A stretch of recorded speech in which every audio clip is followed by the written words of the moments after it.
और जो 22 अप्रैल 2025 को पहलगाम में हुआ, उसका उल्लेख यहां पर जितने सांसद आज तक विपक्ष से बोले, किसी एक भी सांसद ने खड़ा होकर यह नहीं कहा किस आतंकवादी हमले में धर्म पूछकर कलमा पढ़ने के लिए बोला गया, पैंट उतार कर देखा गया, फिर मौत के घाट उतारा गया। 93,000 सैनिकों को, पाकिस्तान के 93,000 सैनिकों को भारतीय सेना ने नील डाउन करवाया था, मुर्गा बनाया था, लेकिन इंदिरा गांधी ने सरेंडर किया। अपने 54 भारतीय सैनिकों को लिए बिना पाकिस्तान के आगे सरेंडर किसने किया? आज मैं राष्ट्र हित, राष्ट्र सुरक्षा और राष्ट्र स्वाभिमान के एक बहुत महत्वपूर्ण विषय पर बोलने के लिए उपस्थित हुआ हूं। मैं अपनी पार्टी का आभार प्रकट करता हूं कि जिन्होंने मुझे बोलने का अवसर दिया। मैं जो कहने जा रहा हूं वो केवल मेरे व्यक्तिगत विचार नहीं, कोई मेरी पार्टी या मेरी सरकार के ही केवल विचार नहीं, ये 140 करोड़ भारतीयों की जनमानस की ये भावना है। सबसे पहले तो हम भारतीय सेना के वीर सैनिकों के वीरता, पराक्रम और उनके अदम्य साहस को सैल्यूट करते हैं पूरे सदन की ओर से। यही नहीं, भारत ने लगातार, माननीय प्रधानमंत्री मोदी जी ने हर बार शांति का प्रयास और शांति का हाथ बढ़ाया, लेकिन पाकिस्तान ने हर बार आतंक का रास्ता अपनाया। 2014 में भी ओथ लेते समय पाकिस्तान के प्रधानमंत्री को भी निमंत्रण दिया था। उसके बाद भी माननीय प्रधानमंत्री जी लाहौर गए, बगैर किसी सुरक्षा के गए, साहस और सही इरादों के साथ शांति के लिए गए थे, लेकिन बदले में क्या मिला? बार बार आतंकी हमले। और जो 22 अप्रैल 2025 को पहलगाम में हुआ, उसका उल्लेख यहां पर जितने सांसद आज तक विपक्ष से बोले हैं, किसी एक भी सांसद ने खड़ा होकर यह नहीं कहा किस आतंकवादी हमले में धर्म पूछकर कलमा पढ़ने के लिए बोला गया, पैंट उतार कर देखा गया, फिर मौत के घाट उतारा गया। इतना बोलने में विपक्ष के सांसदों को क्या दर्द थी? जब रक्षा मंत्री जी भारतीय सेना की उपलब्धियों की चर्चा कर रहे थे, तब कोई ताली नहीं थी, कोई मेज नहीं थपथपा रहे थे। और आज भी अगर मैं कहूं कि निहत्थे और निर्दोष नागरिकों को धर्म पूछकर मारने का अगर पहली बार ऐसा काम हुआ है, उन्होंने धर्म के नाम पर देश को बांटने का, देश में दंगे फैलाने की सोच को लेकर चले, लेकिन नरेंद्र मोदी जी के नेतृत्व में 140 करोड़ भारतीय एकजुट होकर खड़े रहे, पूरा भारत एक साथ खड़ा रहा। उस शाम भारत के घरों में दिए नहीं बले, दिए नहीं जले, यहां तक कि रात में घरों का चूल्हा भी ठंडा पड़ा रहा। इन लश्करे आतंकियों ने हमारी बहनों के सिंदूर को मिटाया है। हमारे देश, हमारे लोकतंत्र, 140 करोड़ भारतीयों को चुनौती दी। हमारी सशक्त सरकार और हमारी सशक्त सेना को एक तरह से चुनौती देने का दुस्साहस किया। प्रधानमंत्री मोदी जी ने कहा था कि भारत पहलगाम के साजिशकर्ताओं को उनकी कल्पना से परे सजा देगा। और ऑपरेशन सिंदूर में हमने देखा कि भारतीय सेना की जो शक्ति है, एकता और संकल्प एक प्रतीक बन चुका है। यह शक्ति आतंक के साए को कुचलकर भारत के गौरव को विश्व पटल पर उजागर कर रही है। मैं इतना कहूंगा माननीय सभापति जी, कुछ बात है कि हस्ती मिटती नहीं हमारी, सदियों रहा दुश्मन दौरे जमाना हमारा। और 7 मई को हमने इन दुश्मनों को जवाब देते हुए भारतीय सेना ने पाकिस्तान के अंदर आतंकी ठिकानों पर अचूक और निर्णायक प्रहार किया, और ऐसा प्रहार किया कि जिसका दर्द आज तक पाकिस्तान को हो रहा है।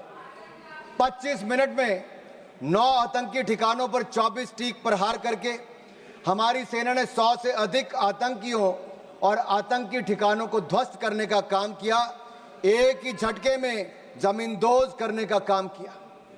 ये भारत की त्रिशक्ति जल थल नभ का एक संगम था। हमने विश्व को साफ शब्दों में बता दिया कि भारत के विरुद्ध अगर कोई आतंकवाद की किसी घटना को अंजाम देगा तो हमला भारत पर हमला माना जाएगा, भारत के खिलाफ युद्ध माना जाएगा और भारत इसे अपने तरीके से निपटेगा और इसका करारा जवाब भी देखा। जो आंख उठाकर देखेगा उसको ऐसी दर्द दी जाएगी कि उसकी आने वाली पीढ़ियों को भी दर्द महसूस होती रहेगी। ये भारत का आतंकवाद के विरुद्ध शंखनाद था। ये अब भारत, मैं स्पष्ट करना चाहता हूं, भारत डोजियर नहीं डोज देगा। अब भारत सबूत नहीं आतंकी आकाओं को ताबूत भेजेगा। ये नया भारत है और ये नए भारत का this the new normal of new India. This is PM Modi's zero tolerance policy towards terrorism. जब दूसरे दिन पाकिस्तान ने भारतीय सेना और हमारे सिविलियन ठिकानों पर हमला करने का प्रयास किया तो हमारी भारतीय सेना ने एक बार फिर पाकिस्तान के 11 एयरबेस पर हमला करते हुए उसको नेस्तनाबूद कर दिया। This was a strike on the 11 Pakistan air bases and it made it the graveyard of military defeat of Pakistan. मौका मिले तो आप अपने पड़ोसी मुल्क पाकिस्तान से पूछ लें कि भारतीय मिसाइलों ने कैसा कहर ढाया था। 2.5 महीने बाद भी रहीम खान एयरबेस पर आज बैलगाड़ी चलाने लायक भी नहीं बचे। वर्षों तक अगर आपने सुना होगा तो ये कहते थे कि भारत से हजारों साल तक जंग लड़ते रहेंगे। गज़वे हिंद के मंसूबे पाले बैठे थे। ब्लीड इंडिया विद 1000 कट्स के मंसूबे पाले बैठे थे और ये मंसूबे पालने वाले 48 घंटे भी भारतीय सेना का मुकाबला नहीं कर पाए। भारतीय सेना ने ऐसा दर्द देने का काम किया है। और मैं विपक्ष के लोगों को कहना चाहता हूं, राहुल जी तक संदेश जरूर पहुंचा देना। भारतीय सेना वहां पर मारती है जहां सबसे ज्यादा दर्द होता है। Indian army strikes the enemy where it hurts the most, in mind, in might and on their map. उधर पाकिस्तान के जर्नल जिहादी बंकर में छिप गए थे।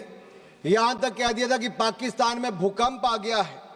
अगर शक हो तो अपने प्रिय पाकिस्तान से पूछ कर देख लेना, जिसके कसीदे आप दिन रात पढ़ते रहते हो। और मुझ पर विश्वास नहीं तो जाकर उनके उप प्रधानमंत्री इशाक डार ने क्या बोला उसका मैं कोट यहां पर करना चाहता हूं। भारत की सेना हमें मार रही थी, हम बेबस थे, हमारे सामने सीज फायर का भीख मांगने के अलावा और कोई चारा नहीं था। आई अन कोट, ये किसी और ने नहीं, पाकिस्तान के उप प्रधानमंत्री का कोट है। We launched precision missile attacks on their safe houses, bunkers and training camps. They targeted our tourists, but we attacked terrorists. We didn't strike civilians. We strike the very heart of terror military nexus. We did not escalate. We have neutralized with precision, purpose and power. This is not a reaction. This is the doctrine and this is the new normal. मैं इतना ही कहूंगा, भारत की प्रधानमंत्री मोदी जी की ये zero tolerance policy towards terrorism आज पूरी दुनिया भर के लिए कड़ा संदेश है। इस भारतीय सेना के हमलों में लश्कर तैयबा हो, जैश ए मोहम्मद हो, हिजबुल मुजाहिदीन हो, इनके ट्रेनिंग सेंटर्स पर कड़ा प्रहार किया गया। यहां तक कि पाकिस्तान की जो हवाई सुरक्षा है, लाहौर, पसरूर, चुनिया, अफरीवाला के HQM missile service radar station नष्ट कर दिए गए। वायुसेना अड्डे चकलाला में हो, सरगोदा, रहीम यार खान, कराची, भोलाई वायुसेना अड्डों को नुकसान किया गया। लड़ाकू और अवकाश विमान नष्ट कर दिए गए। C2 प्रणाली को नुकसान किया गया। वायु रक्षा समन्वय को पंगु बनाया गया। 9 आतंकी, जिसमें जैश ए मोहम्मद से लेकर लश्कर के ठिकानों को तबाह किया गया। हमने 26/11 के हमले में जो कांग्रेस इंतजार करती रही कि शायद दुनिया की कोई और ताकत आपको परमिशन देगी, We will not wait for the permission. We will strike with precision. हमने किसी का इंतजार नहीं किया, हमने आतंकवादियों को उनके घर में घुसकर मारा है, चाहे वो एयर स्ट्राइक की बात हो, सर्जिकल स्ट्राइक की बात हो या ऑपरेशन सिंदूर की बात हो। यही नहीं, इन अटैक्स में हमने पाकिस्तान एयरफोर्स का लगभग 20% इंफ्रास्ट्रक्चर ध्वस्त कर दिया है। 11 एयरफोर्स को हमने मात्र 3 घंटे में नेस्तनाबूद कर दिया। पहली बार है कि दुनिया के किसी न्यूक्लियर कंट्री के एयरफोर्स के कैंप्स को नष्ट करने का काम किया तो भारतीय सेना ने वो भी करके दिखाया है। यही नहीं, 26/11 के हमले में जिस स्थान से उन आतंकवादियों को ट्रेनिंग दी जाती थी, उन आतंकवादी ठिकानों को भी हमने ध्वस्त किया। मोस्ट वांटेड टेररिस्ट को भी हमने मारा और उनके आकाओं को भी मौत के घाट उतारने का काम किया तो भारतीय सेना ने किया। केवल आतंकियों को ही नहीं, पाक भोलारी एयरबेस में 50 से ज्यादा लोग मारे गए, जिसमें पाकिस्तान स्क्वाड्रन लीडर उस्मान यूसुफ को भी और 4 एयरमैन को भी मौत के घाट उतारने का काम भारतीय सेना ने किया। यही नहीं, आपने तो उदार दिल दिखाकर इंडस वाटर ट्रीटी कर ली थी, जो पाकिस्तान के 4 लाख एकड़ जमीन को सींचता है। भारत का 80% पानी वहां पर चला जाता है। 23 करोड़ पाकिस्तानियों को पानी के पीने की व्यवस्था वहां से मिलती है। लेकिन मोदी जी ने कहा कि water and blood can't flow together, terror and talk can't go together, और हमने इंडस वाटर ट्रीटी को सस्पेंड कर दिया है। जो आप इतने सालों तक नहीं कर पाए, वो नरेंद्र मोदी की सरकार ने, नरेंद्र मोदी जी ने करके दिखाया है। यही नहीं, ऑपरेशन सिंदूर में विश्व ने भारतीय सेना का शौर्य देखा और हथियारों की मारक क्षमता को भी देखा है।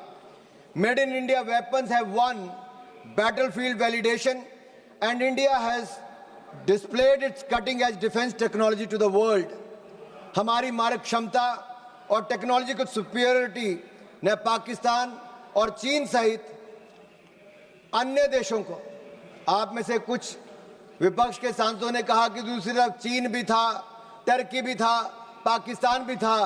अरे ये स्पष्ट उदाहरण है आप सबके लिए, चाहे चीन था, टर्की था, पाकिस्तान था, अकेला भारत और भारतीय सेना तीनों पर भारी पड़ी है। यह दिखता है भारतीय मेक इन इंडिया प्रोडक्ट्स भी कैसे भारी पड़े हैं। और यही नहीं, मैं आज कहूंगा कि India's operation during operation Sindoor reflects 21st century evolution of aerial decoys and psychological dominance. This is just not warcraft, it is Minecraft. India has displayed a textbook case of aerial combat. इस कार्रवाई को सैन्य इतिहास में text book precision warfare कह रही है। Thailand air force university इसे सैन्य रणनीति की टेक्स्ट बुक में शामिल करने की बात कह रही है। दुनिया इसे text book counter terrorism doctrine के रूप में देख रही है। और एक ऑपरेशन सिंदूर से आज दुनिया भर में पता चल गया कि भारत की ताकत क्या है और जो आज के वॉरफेयर में भारत की नई टेक्नोलॉजी ने कैसे काम किया है। आप पूछ रहे थे पिछले 10 सालों में क्या हुआ। दीपेंद्र हुड्डा जी कह रहे थे कि भारतीय सेना के बजट को क्या हुआ डिफेंस के। माननीय निर्मला सीतारमण जी यहां पर है, रक्षा मंत्री जी हैं, पूर्व रक्षा मंत्री भी हैं, आज वित्त मंत्री हैं, राजनाथ जी हैं, रक्षा मंत्री हैं। मोदी सरकार में 2.5 लाख करोड़, आपके समय 2013-14 में डिफेंस बजट था, 2.5 लाख करोड़ से बढ़कर 6,22,000 करोड़ रुपया बजट कर दिया है। अरे आप 6,81,000 करोड़ रुपया बजट कर दिया है, दुगने से ज्यादा कर दिया, 3 गुना कर दिया है।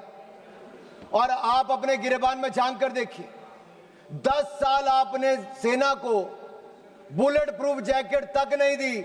नरेंद्र मोदी जी की सरकार में मात्र 3 सालों में 2 lakh bullet proof jacket make in India बनाकर हमने दी है। आपने 10 सालों में नहीं, 30 सालों में आपने 1 रैंक 1 पेंशन नहीं दिया। नरेंद्र मोदी जी की सरकार ने 1 रैंक पेंशन की मांग को भी पूरा किया है। और यही नहीं, मैं आपको बताना चाहता हूं, अटल जी की सरकार में देखिए, आपके समय 48 में, 62 में, 65 में, 71 की लड़ाइयां हुई, लेकिन सेना के जवानों का पार्थिव शरीर उनके घरों तक नहीं जाता था। अटल बिहारी वाजपेयी जी की सरकार बनी, तब जाकर पार्थिव शरीरों को उनके घर तक पहुंचाने का काम किया तो अटल बिहारी वाजपेयी की सरकार ने, भारतीय जनता पार्टी की सरकार ने किया। और धर्मेंद्र जी, मैं इतना जरूर कह दूं, अरे मैं तो हिमाचल प्रदेश से आता हूं। हिमाचल प्रदेश राज्य छोटा है लेकिन सेना में बड़ा योगदान है। अगर देश को पहला परमवीर चक्र विजेता किसी ने दिया तो मेजर सोमनाथ शर्मा हिमाचल प्रदेश ने दिया है। कारगिल युद्ध में अगर 52 शहादत सबसे ज्यादा हुई तो हिमाचल प्रदेश की हुई। 4 परमवीर चक्र विजेता हुए थे, उसमें से 2 कैप्टन विक्रम बत्रा, राइफलमैन संजय कुमार भारत हिमाचल प्रदेश से हुए हैं। सर माननीय सभापति जी, मैं इतना कहना चाहता हूं, आज नरेंद्र मोदी जी की सरकार में हमने अपना एक्सपोर्ट 34 गुना बढ़ा दिया है। 686 करोड़ से बढ़कर लगभग 24,000 करोड़ हो गया। हमारी defence manufacturing, defence production 1 lakh crore एक साल की पार कर गई और 193 हमने नए कॉन्ट्रैक्ट 2,09,050 करोड़ के एक साल में करके दिखाए और 100 देशों को डिफेंस प्रोडक्ट भारत देने का काम करने जा रहे। यही नहीं, लेकिन आपको डर तो होगा ही, क्योंकि जब मैं आपके सवाल खड़ा कर रहा हूं तो आपके पास उसका कोई जवाब नहीं है। मैं आपसे इतना जरूर पूछना चाहता हूं कि आखिरकार जब सेना की और सैन्य क्षेत्र में हमारे उपलब्धि की बात आती है तो आपके होंठ सिल क्यों जाते, उनकी तारीफ करते हो। कितने युद्ध देश ने देखे, लेकिन इस लड़ाई में मैं कहना चाहता हूं, भारत ने ना एक सैनिक खोया है, ना एक सैनिक शहीद हुआ, ना युद्ध हुआ, लेकिन फिर भी हमारी विजय हुई, शोर भी नहीं हुआ, सिंहनाद की गूंज उठी है। ये भारत ने करके दिखाया है। मोदी जी की नीति और सेना की रणनीति काम आई है। प्रधानमंत्री मोदी जी के बारे में ये कहूंगा, जब वो मुख्यमंत्री भी नहीं थे, उस समय हिमाचल के प्रभारी थे। कारगिल के युद्ध में वो उस समय भी सेना के जवानों का हाल पूछने कारगिल गए थे और जब से वो प्रधानमंत्री बने हैं, हर दिवाली सेना के जवानों के साथ मनाने का काम प्रधानमंत्री मोदी ने किया है। सेना को सशक्त भी किया। और मैं एक बात कहूंगा, एक और भारत की सेना पाकिस्तान को कड़ा जवाब दे रही थी, लेकिन दूसरी ओर आप लोग क्या कर रहे थे? राहुल गांधी जी क्या कर रहे थे? सबूत मांग रहे थे और साथ ही साथ कवर फायर भी दे रहे थे। कवर फायर किसको दे रहे थे, ये आपको पूछना पड़ेगा। आपने कहा कि हमने सरेंडर कर दिया। हमने स्पष्ट किया है कि जब तक हमने ऑपरेशनल और मिलिट्री ऑब्जेक्टिव पूरा नहीं किया तब तक हमने सीजफायर नहीं किया था, और तीसरे पक्ष की मध्यस्थता को हमने पहले नकार दिया था। और यही नहीं, एक बात तो मैं आपको स्पष्ट कर देना चाहता हूं, आज भारत का दूसरा सबसे लंबे समय तक प्रधानमंत्री के पद पर रहने वाला कोई व्यक्ति है तो उनका नाम नरेंद्र मोदी है। 2001 से लेकर 2025 तक, मुख्यमंत्री से लेकर प्रधानमंत्री तक 25 साल में एक दिन की भी छुट्टी लिए बिना देश के लिए हर पल जीने का काम करने वाले नरेंद्र मोदी हैं। आपने भारत की सेना पर प्रश्न चिन्ह खड़ा किया है। मैं इतना कहूंगा, हम दुनिया का सबसे बड़ा लोकतंत्र है, दुनिया की चौथी बड़ी अर्थव्यवस्था है, दुनिया के सबसे लोकप्रिय प्रधानमंत्री नेता हमारे पास हैं। भारत को झुकाने वाला कोई का माई का लाल पैदा नहीं हुआ जो झुका सके। भारत को कोई झुका सके ऐसा किसी में दम नहीं। भारत से विश्व है, हम किसी से कम नहीं, हम किसी से कम नहीं। आदरणीय सभापति जी, भारत 2.5 मोर्चे पर लड़ाई लड़ रहा था। 2 मोर्चे तो सबको पता है, लेकिन ये जो आधा मोर्चा है ना, उस आधे मोर्चे में एक राहुल ऑक्युपाइड कांग्रेस भी है। राहुल ऑक्युपाइड कांग्रेस क्या, मैं बताऊंगा।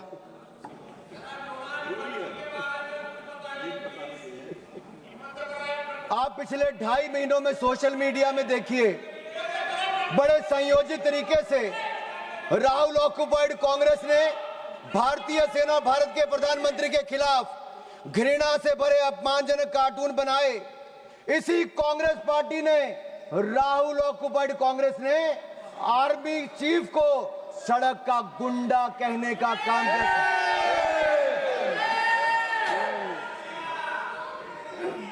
अभी भी हंसते हैं। अरे राहुल गांधी जी को सदन में खड़े होकर शर्म से माफी मांगनी चाहिए, पूरे देश से, भारतीय सेना से माफी मांगनी चाहिए। आप आर्मी चीफ को सड़क का गुंडा कहते हो और बाटला हाउस कांड में शहीद होने वाले इंस्पेक्टर मोहनचंद शर्मा को आप श्रद्धांजलि तक नहीं दे पाए, लेकिन आपकी पूर्व राष्ट्रीय अध्यक्ष आतंकवादियों के मरने पे आंसू बहाने वहां चली गई थी। यह कांग्रेस है जो भारतीय सेना के साथ नहीं, उसके खिलाफ हथियार उठाने वाले आतंकवादियों के लिए आंसू बहाती है। देश ने आपका असली चेहरा देखा है। इससे बड़ा पाप और क्या हो सकता है कि आपने भारत को अपमानित और पराजित करने वाले राष्ट्र साबित करने में कोई कसर नहीं छोड़ी। आपने देश की जनता का मनोबल तोड़ने का कार्य किया, कोई कोर कसर आपने बाकी नहीं छोड़ी। और सुनिए मणिकम टैगोर जी, इतिहास नरेंद्र मोदी जी को उनके धैर्य और धीरता के लिए याद रखेगा, और राहुल ऑक्युपाइड कांग्रेस को उनके धोखे और धूर्तता के लिए धिक्कारेगा, धोखे और धूर्तता के लिए धिक्कारेगा। और मैं आपको बताऊं, जिस नेता की आप अपने की बात करते हैं, 2 बार देश की जनता ने लीडर ऑफ ऑपोजिशन बनने के लायक भी नहीं दिया। एक बार तो अमेठी की जनता ने हरा दिया, और अगर रो धोकर लीडर ऑफ ऑपोजिशन बन भी गए तो मैं कहना चाहता हूं वो एलओपी से एलओबी बन गए हैं।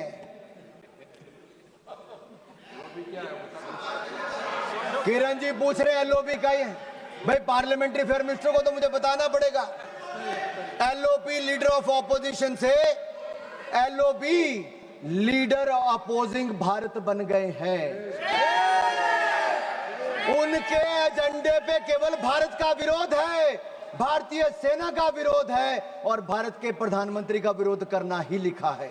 इसलिए आज से उनको एलओबी कहना शुरू करना पड़ेगा। और मैं एक बात जरूर कहूं, पता नहीं वो कांग्रेस के पोस्टर बॉय बन पाए ना बन पाए, लेकिन पाकिस्तान के प्रोपेगेंडा के पोस्टर बॉय राहुल गांधी बन गए हैं।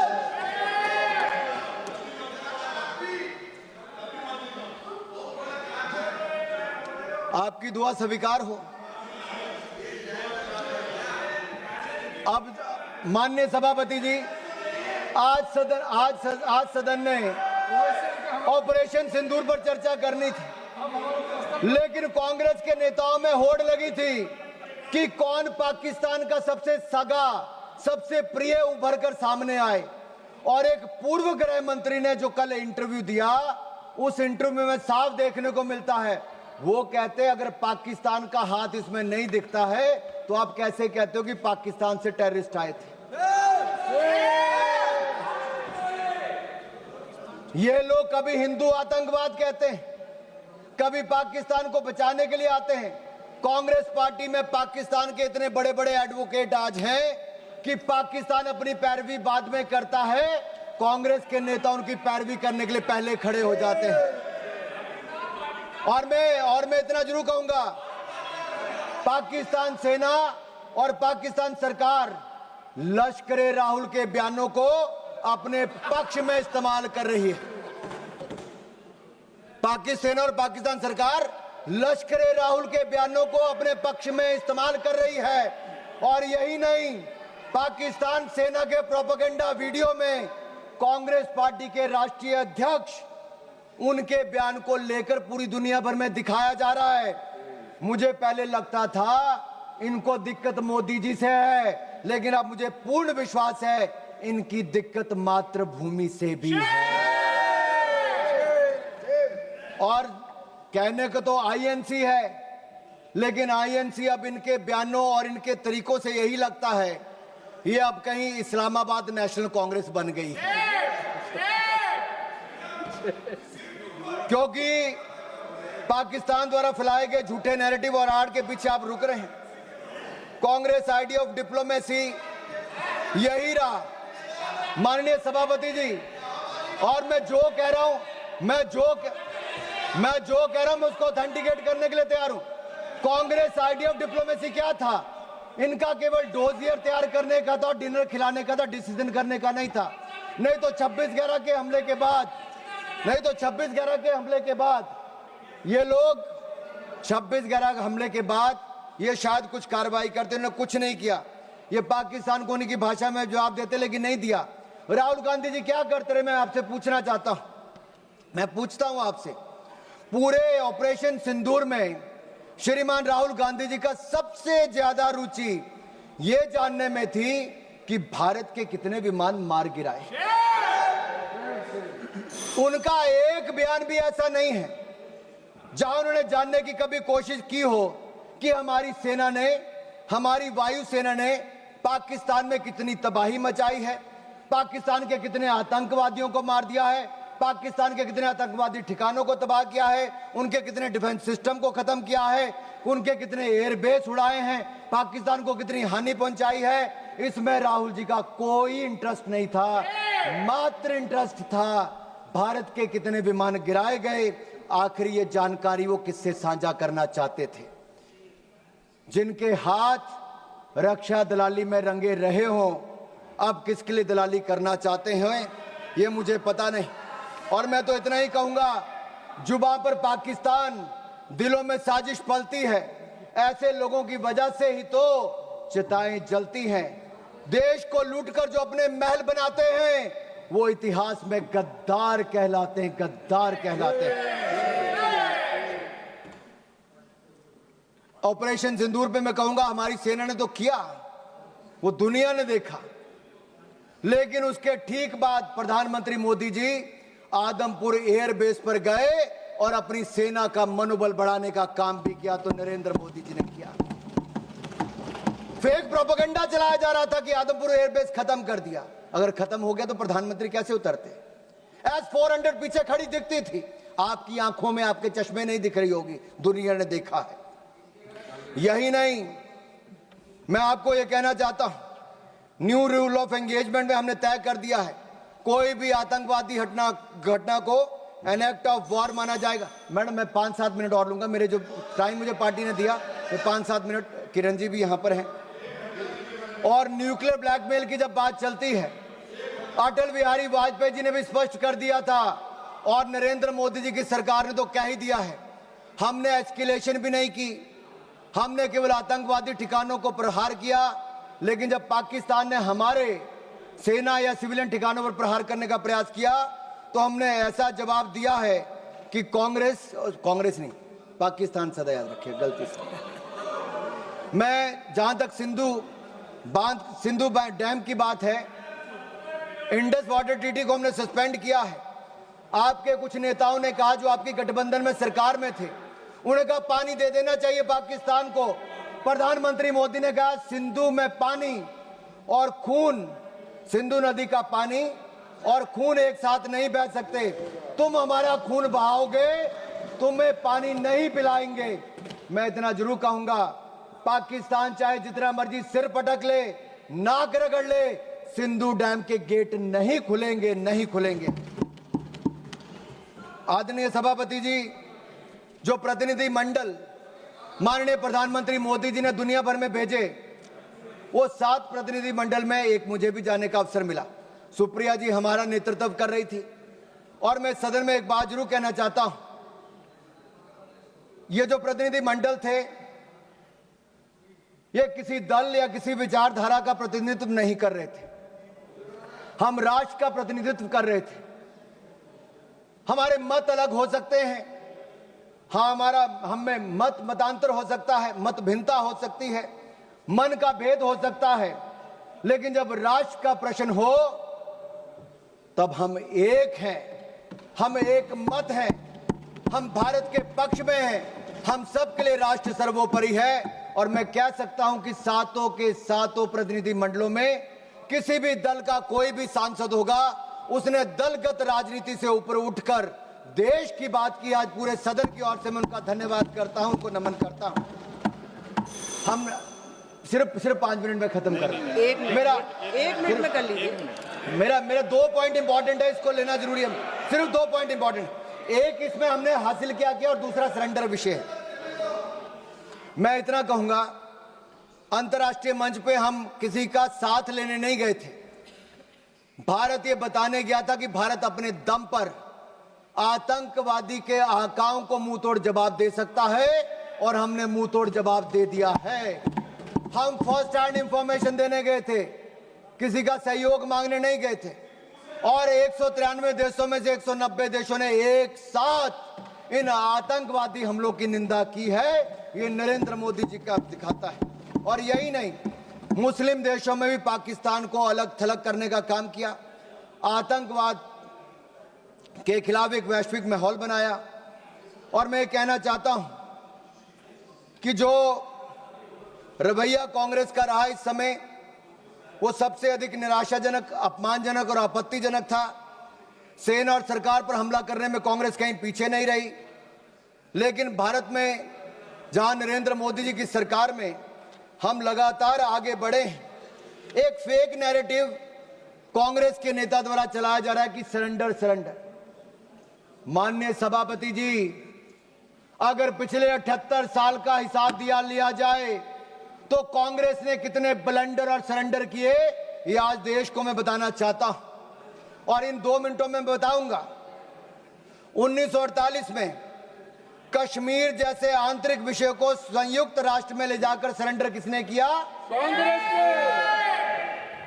1950 से 60 के दशक में एक्साई चीन को बंजर जमीन कहकर चीन की झोली में डालने का ब्लंडर किसने किया? कांग्रेस ने। 1954 में तिब्बत के अधिकार को छोड़कर चीन को कब्जा करने का स्वीकार किसने किया? कांग्रेस ने। 1958 में नून नेहरू समझौते के तहत बेरूबारी को पूर्व पाकिस्तान में स्थानांतरित करने को सरेंडर किसने किया? कांग्रेस ने। 1960 में पंजाब के सरजा माजरा, रख हरदीप सिंह पठान के, सुलेमान के, चक लोधी को पाकिस्तान को सौंपकर सरेंडर किसने किया? कांग्रेस ने। 1960 में सिंधु जल संधि के तहत पाकिस्तान को $174 मिलियन, आज के 14,000 करोड़ के बराबर, ये सरेंडर किसने किया? कांग्रेस ने। माननीय सदस्य प्लीज। 1963 में पाकिस्तान ने पीओके में 5,180 वर्ग किलोमीटर क्षेत्र चीन को सौंपने का काम किसने किया और चुप रहा? कांग्रेस ने। 1974 में इंदिरा गांधी ने एक समझौते के तहत कच्चा थीवू द्वीप श्रीलंका को सौंप दिया, सरेंडर किसने किया? कांग्रेस ने। संयुक्त राष्ट्र की सिक्योरिटी काउंसिल की सीट चीन को सरेंडर किसने की? कांग्रेस ने। भारत के हितों को किसने बेचा? 62 के युद्ध में अमेरिका से एयरफोर्स सपोर्ट की मांग कर सरेंडर किसने किया? कांग्रेस ने। 1965 में पाकिस्तान से जंग जीतकर 68 में 828 स्क्वायर वर्ग किलोमीटर पाकिस्तान को किसने सरेंडर किया? कांग्रेस ने। 1970 की जंग में पाकिस्तान के 93,000 सैनिक भारत के 56 सैनिक लिए बिना माननीय என்னுடைய வணக்கத்தை தெரிவித்துக் கொள்கின்றேன். பகல்காம் தாக்குதலுக்கு எதிராக தேசமே ஒன்றுபட்டு நிற்கிறது. வீழ்ந்த ஒவ்வொரு माननीय सभापति जी, ஏற்படுத்திய कांग्रेस का सरेंडर अभी पूरा नहीं हुआ भाई। कांग्रेस ने बहुत सरेंडर किया है, कांग्रेस ने बहुत सरेंडर किया, ब्लंडर भी बहुत किए हैं। 93,000 सैनिकों को, पाकिस्तान के 93,000 सैनिकों को भारतीय सेना ने नील डाउन करवाया था, मुर्गा बनाया था, लेकिन इंदिरा गांधी ने सरेंडर किया। अपने 54 भारतीय सैनिकों को लिए बिना पाकिस्तान के आगे सरेंडर किसने किया? ताशकंद समझौते में हाजी पीर दर्जे जैसे अति महत्वपूर्ण रणनीतिक क्षेत्र को पाकिस्तान को वापस देकर सरेंडर किसने किया? पाकिस्तान को न्यूक्लियर टेक्नोलॉजी ऑफर कर दुश्मन से हाथ मिलाने का सरेंडर किसने किया? 1984 में इंदिरा गांधी ने पाकिस्तान के काउटा परमाणु संयंत्र पर हमला करने से इनकार कर दिया। सरेंडर किसने किया? कांग्रेस ने।